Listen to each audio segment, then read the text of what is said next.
ito yung motor natin at papalitan ko ng spark plug kasi matagal na yung spark plug niya. Dati ko pang ginamit yun. Mamaya kasi babalik ako ng Maynila. Kailangan na bago yung spark plug. Ayan.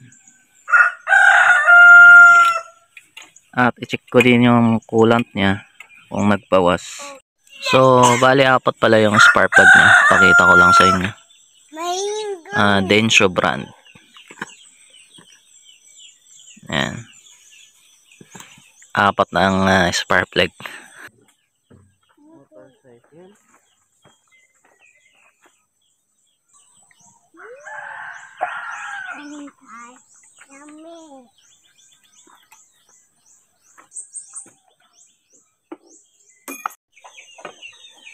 After natin tinanggal yung apat na spark plug reading tayo.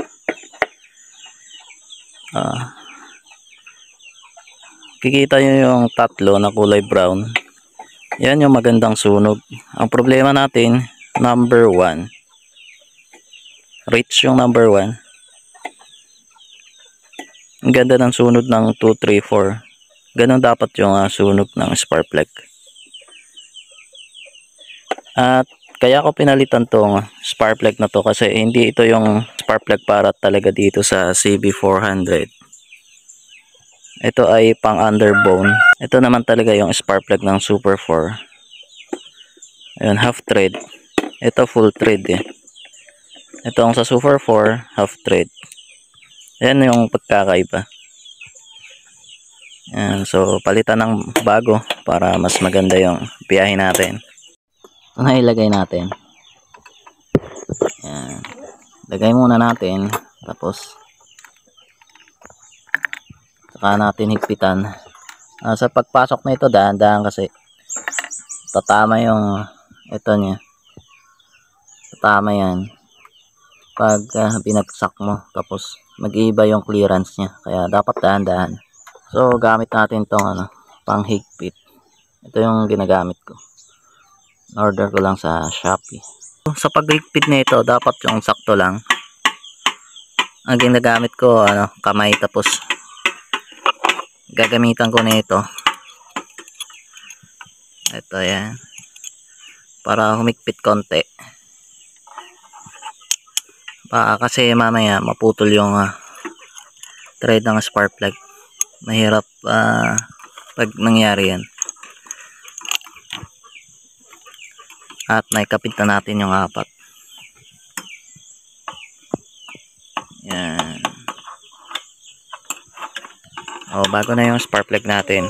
So after natin ibalik yung spark plug na bago, ibalik din natin tong ignition coil. Ito yung tinatawag na ignition coil ng Super 4. Excuse me baby. Dapat tama yung firing orders na papasok na dyan, kasi mayroong firing orders yan eh. Pag nagkamali, yan, hindi yan aandar. Aandar man yan pero puputok, backfire. Yan.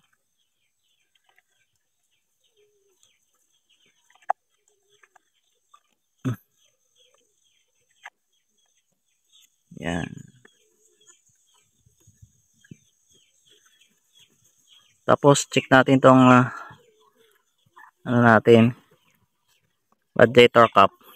Tignan natin yung laman ng coolant kung puno. So far puno. Maganda yung cooling system natin. Tapos mamaya check natin dyan sa reserve. Para pa ma-access natin yung reservoir ng coolant, dito parte yon sa left side. Tanggalin lang natin yung mga bolt. Ayan. At ito naman yung ginagamit ko na coolant, Vic long life coolant, Japan made, 1 litro. Yung 2 litro na ganito, sakto lang sa Super 4. Itong mga spare parts, ito yung mga dinadala ko pag long ride. Meron akong 2 rectifier. Ito, meron pang isang reserve.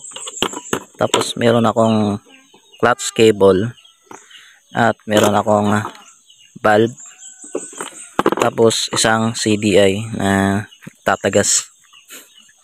Pero pwede pa yan, ginamit ko yan dati. Tapos siyempre mga basic tools. Tapos spark plug, magbaon din ko yun ng spark plug, lalo na pag long ride. Ang biyahe ko ay nasa 380 kilometers mula dito sa Ifugao hanggang sa Bikutan. At meron din akong fuse 30 amperes. Meron akong apat na fuse, yung mga tig 15, kasang problema nalaglag, so bibili ako mamaya. At ito pa, isang chinecheck yung tire pressure. Sa atin okay naman yan hanggang dyan. At i-flex ko tong bagong gulong ng Super 4 natin na Corsa tire. Ang size niya ay 140/80 by 17. Mataas. Pinataas yung motor. Tapos yung lapad niya, parang lapad ng 160 or 150. Mas malapad sa 150. At kahapon ko lang pinalitan. At isa pa, sinecheck natin yung clearance ng kadena. Sakto naman yung clearance ng kadena natin. Dapat daw to 1/2 inch yung pag tumataas. Ito ang problema ko, nag-leak yung shock ko at kailangan ko yung ipa-rebuild. Pati dito sa likod nagli-leak na din eh, may konting leak. At sunod na check natin yung fuse, kasi minsan pagbukas mo niyan makita mo na nasusunog. At na-experience ko yun, nasunod itong housing ng fuse. So far okay naman, pero meron akong isang problema, yung fuse dito. Dati 10 lahat yan, ginawa kong 15. Ang problema ko, isa dito may nasusunog, di ko pa napalitan. Mamaya palitan ko yan. Ayan, kita nyo yung fuse nasunog. Problema ko dito, manipis kasi to, yung nabili ko na manipis, kaya nagkakaroon ng space konti dito, hindi kumakapit masyado. Pero itong mga iba, yung tatlo na yan, medyo mataba dito, kaya fit na fit. Ito maluwag. Importante ding i-check natin yung oil ng ating motor, kasi yan yung bubuhay ng ba't hanggang dun konti, liit lang Teka, iayos ko yung motor, medyo nakatabingi kasi. So ayun kasi yung itsura ng motor na naka lean sa kaliwa. Ini-straight ko kanina para makita lang natin yung level ng oil. Yan, at least umabot na dito. Yan, hanggang dyan. So okay yung level ng oil natin, at medyo malinaw pa. At ka-change oil lang naman kasi ito.